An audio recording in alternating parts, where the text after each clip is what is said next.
Hello students, देखिए आज का जो हमारा टॉपिक है रिसोर्स मैनेजमेंट में वो है आपका संगठन यानी ऑर्गेनाइजिंग। तो इसमें है आपके संगठन के स्तर। ठीक है, तो इसमें बेकर के अनुसार संगठन के कई स्तर हैं जो निम्नलिखित है। तो देखिए, प्रथम स्तर में एक व्यक्ति कार्य का संगठन करता है, यानी कि जिसमें सिर्फ एक ही व्यक्ति होता है और वो कार्य का संगठन करता है कि कौन व्यक्ति किस तरीके से कार्य को करेगा। दूसरा होता है कि दूसरे स्तर में एक व्यक्ति स्वयं के प्रयत्नों को व्यवस्थित करता है ताकि कई कार्य पूर्ण हो सके, यानी कि एक ही व्यक्ति इस स्तर में क्या होता है कि एक ही व्यक्ति स्वयं के जो प्रयत्न यानी जो कोशिश है या जो उसकी प्लानिंग है या जो भी इसको कार्य को जिस तरीके से करना है उसको वो व्यवस्थित करता है, अरेंज करता है या कोशिश करता है ताकि कई कार्य पूर्ण हो सके और वह इन्हें क्रम यानी कि एक सीक्वेंस में या प्रारूप के रूप में व्यवस्थित करते हैं। यानी कि आप एक तरीके से कह सकते हो कि जिसमें एक व्यक्ति अपने जो भी उसके जिस भी कार्य को उसको किस तरीके से करना है उसको व्यवस्थित करता है वो, और ताकि जिसके थ्रू यानी कि एक तरह का अरेंजमेंट या प्लेसमेंट कि आपको कार्य को किस तरीके से करना है जिसके थ्रू आपके कई कार्य पूर्ण हो सके, और जिसको वो ऐसा नहीं है कि कभी किसी चीज़ को किया उसने या कभी किसी कार्य को, जो भी कार्य किए गए हैं वो भी एक सीक्वेंस में लिए गए हैं ताकि धीरे धीरे सारी जो भी कार्य हैं वो पूर्ण हो सकें और वो सही व्यवस्थित करते हैं, यानी कि सही रूप में व्यवस्थित करते हैं। तीसरा है स्तर की अधिक जटिल होता है, यानी कि तीसरा स्तर अधिक जटिल होता है। इसमें व्यवस्थापक कार्य करने वाले व्यक्तियों के लिए कार्य का संगठन करता है, यानी कि वो ऑर्गेनाइज करता है कि जिसमें व्यवस्थापक होता है तो जिसमें जो भी कार्य किया जा रहा है वो कई व्यक्तियों के थ्रू किया जा सकता है, तो जिसमें व्यक्तियों के लिए कार्य का संगठन किया जाता है कि उसमें बहुत सारे व्यक्ति होंगे एक कार्य को करेंगे और जिसमें हर व्यक्ति के पास अपने अपने लिए कार्य होगा जिसमें हर व्यक्ति अपने कार्य को सही रूप से कर सकेगा। ठीक है, तो इसमें लिखो यानी कि अलग अलग राइटर्स के अकॉर्डिंग या अलग अलग व्यक्तियों के अकॉर्डिंग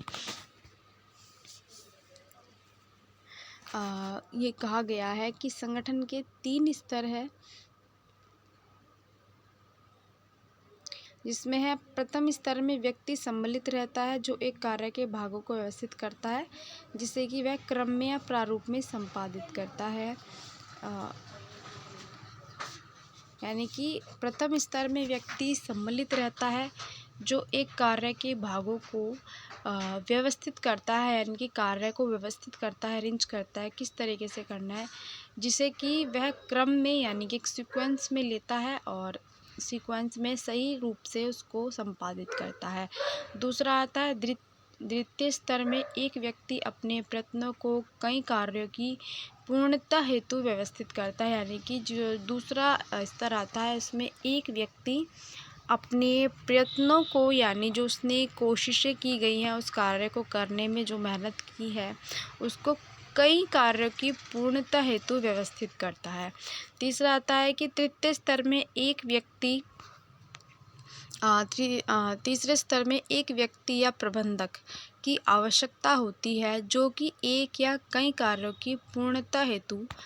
अन्य कार्य करने वाले व्यक्तियों के प्रयत्नों को व्यवस्थित करते हैं। ठीक है, फिर आता है आपका थर्ड आता है कंट्रोलिंग यानी कि नियंत्रण। तो परिवारों द्वारा लक्ष्यों की प्राप्ति एवं आयोजन के क्रियान्वयन हेतु कौन सी क्रिया ठीक है आयोजन के क्रियान्वयन हेतु कौन सी क्रिया व व्यवहार किए जाते हैं। तो इसे चैन ने इस प्रकार बताया है, जब कोई व्यक्ति आयोजन करता है यानी कि वो प्लानिंग करता है किसी कार्य को करने के लिए, उसके माइंड में थॉट्स आते हैं कि वो किस तरीके से उस कार्य को करेगा,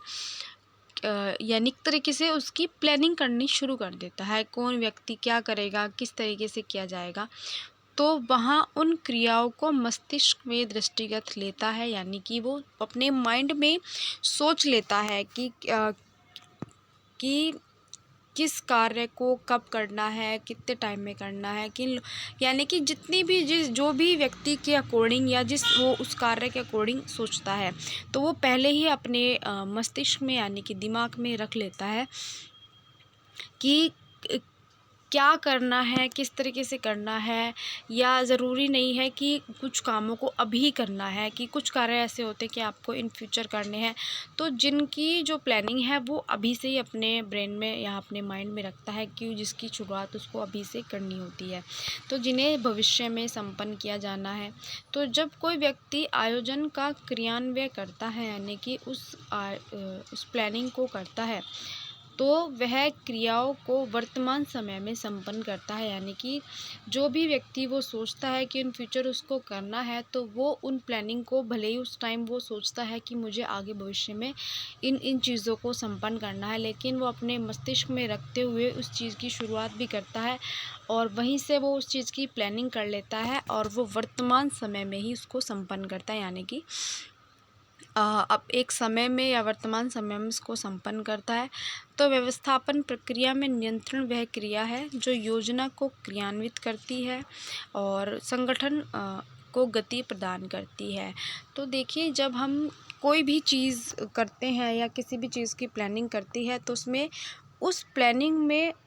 कंट्रोलिंग होना भी बहुत ज़्यादा ज़रूरी है कि क्या कोई चीज़ ज़रूरत से ज़्यादा तो नहीं है, या ज़रूरी नहीं है कि कोई चीज़ ज़रूरत से ज़्यादा हो। यानी कि हर एक चीज़ पे नियंत्रण होना भी ज़रूरी है, हर एक चीज़ पे कंट्रोलिंग होना भी ज़रूरी होता है। तो अब आता है आपका डेफिनेशन ऑफ कंट्रोलिंग। तो लुइस एलन के अनुसार व्यवस्थापन नियंत्रण व्यवस्थापक का कार्य होता है। यानी कि किसी भी कार्य को सही तरीके से करना, तो वो एक व्यक्ति यानी कि जो उस कार्य को शुरू कर रहा है या जो उस कार्य की शुरुआत कर रहा है, तो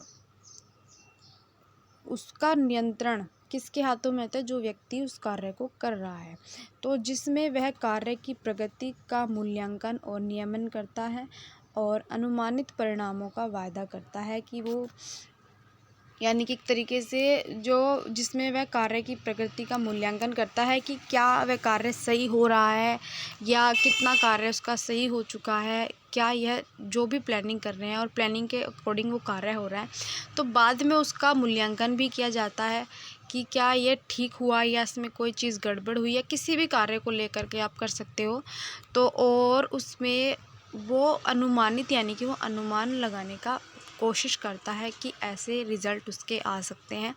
ठीक है, दूसरा है आपका निकिल एंड डॉर्सी के अनुसार, सॉरी ये 2 बार लिखा गया है कि तो यह एक ऐसे यंत्र के समान है जो कि योजनाओं को इच्छित परिणामों तक पहुंचाने हेतु दिशा प्रदान करती हैं। यानी कि एक ऐसा यंत्र है कि या यंत्र के ही समान माना जाता है कंट्रोलिंग को, कि जो योजनाओं को इच्छित परिणामों तक पहुंचाने हेतु दिशा प्रदान करती है कंट्रोलिंग। ठीक है,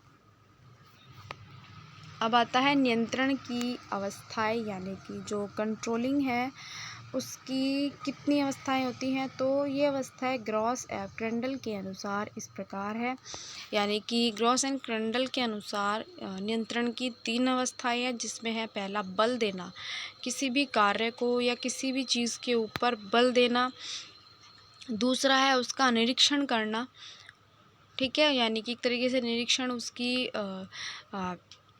जांच करना कि क्या ये कार्य सही हो रहा है या इसमें किसी प्रकार की गलती है या नहीं है। अगर कोई गलती होती है तो उसको सुधारा जाता है या उस पर ध्यान दिया जाता है। ठीक है, और थर्ड होता है उसमें समायोजन करना। ठीक है, तो ये ग्रॉस एंड क्रेंडल के अनुसार 3 अवस्थाएं हैं। तो जिसमें है पहला बल देना, यानी इसे साइमन ने नियंत्रण की एक अवस्था के रूप में माना है। उसका कहना है कि लोगों के अनुसार प्रशासन का अर्थ है कार्य संपन्न कराने की कला। यानी कि एक प्रशासन जिसमें वो हर व्यक्ति को कार्य किस तरीके से संपन्न होना है, कितने समय में संपन्न होना है, तो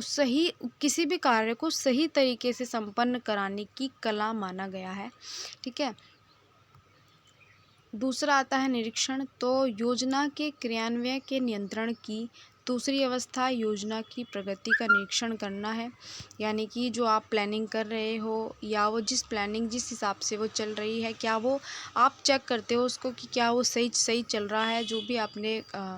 कोई भी चीज़ की प्लानिंग की हो तो आप उसको चेक भी करते हो बीच में, निरीक्षण यानी इसकी जांच भी करते हो कि क्या वो जो योजना चल रही है, जो आपने प्लानिंग सोची है या वो जो चल रही है, क्या वो सही भी चल रही है या नहीं। तो जो कि कई स्थितियों में अपने आप संपन्न हो जाती है। तो उदाहरण एग्जाम्पल भी है इसमें कि हर घर में रसोई